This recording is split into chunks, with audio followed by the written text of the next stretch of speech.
اللہم صلی علی محمد وعلی محمد۔ السلام علیکم ناظرین، آج کا جو موضوع ہے وہ بہت ہی زبردست اور بہت ہی اچھا موضوع ہے، اور بالخصوص یہ میسج والدین کے لیے ہے۔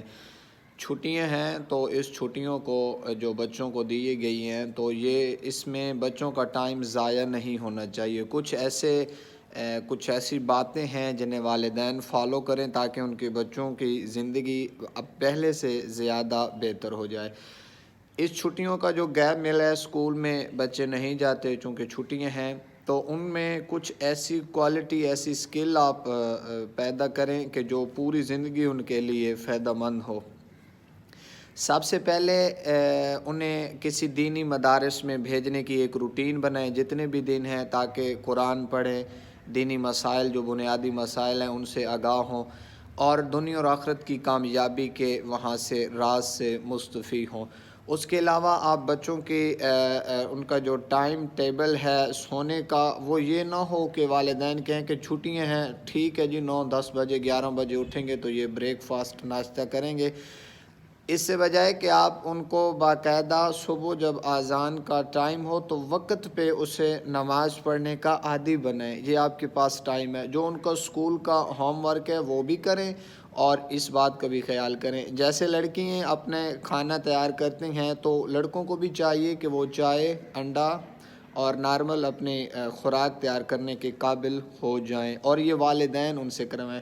اور یہ جو باتیں ہیں ان کے موبائل، لیپ ٹاپ جو وہ یوز کرتے ہیں، رات گئے تک وہ جاگتے ہیں، تو والدین کو چاہیے کہ ان کو پتہ ہونا چاہیے ان کی سرچنگ نیٹ پہ کیا چل رہی ہے، کیا، اور ان کے موبائل کا ڈیٹا چیک کیا جائے کہ کیا وہ اچھی چیزیں دیکھتے ہیں یا بری چیزیں دیکھتے ہیں۔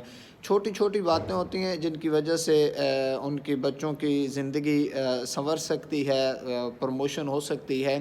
تو اور یہ باتیں جتنی بھی ہیں انتہائی پیار کے ساتھ، اور والدین کو چاہیے کہ اولاد کے ساتھ سختی کے بجائے ان کے ساتھ دوست بن کے رہیں، فریکنس اتنی ہو کہ وہ آپ سے ہر بات بے جھجک آپ سے شیئر کر سکیں۔ تو ان دنوں میں یہ چھٹیاں کرتے کرتے یہ نہیں کہ ٹائم چلا جائے اور کچھ حاصل نہ ہو سکے۔ ایسی جگہوں پہ لے جائیں جہاں سے ان کو فائدہ ہو، ایسی ایکٹیویٹیز کروائیں، ایسے ہنر انہیں سکھائیں، ایسی باتیں انہیں بتائیں کہ جس سے فائدہ ہو سکے، اور ان کی جو روٹین ہے بالخصوص وقت کی پابندی پہ ان کو ان کی جو پابندی ہے اس کا احساس دلائیں، معاشرے کے متعلق بتائیں، دنیا کا اس ٹائم کیا چل رہا ہے، اسلام کا جو دشمن ہے وہ کیا سازش چل رہا ہے، ان باتوں پہ بھی توجہ دلائیں۔ میں دعا گو ہوں کہ خداوند متعال جتنے بھی والدین ہیں اولاد کو والدین کی خدمت کرنے کی توفیق دے، اور والدین کے جتنے خواب ہیں اولاد کے لیے خداوند متعال وہ ان کو پورے کریں، اور وہ اپنی آنکھوں سے اپنے بیٹوں، اپنے بچیوں کے وقت اقبال دیکھیں۔ پلیز ان باتوں پہ فوکس کیجیے۔ اگر یہ باتیں آپ کو اچھی لگی ہیں تو کمنٹس میں ضرور بتائیے گا، اور آگے میرے میسج کو شیئر کیجیے گا۔ والسلام۔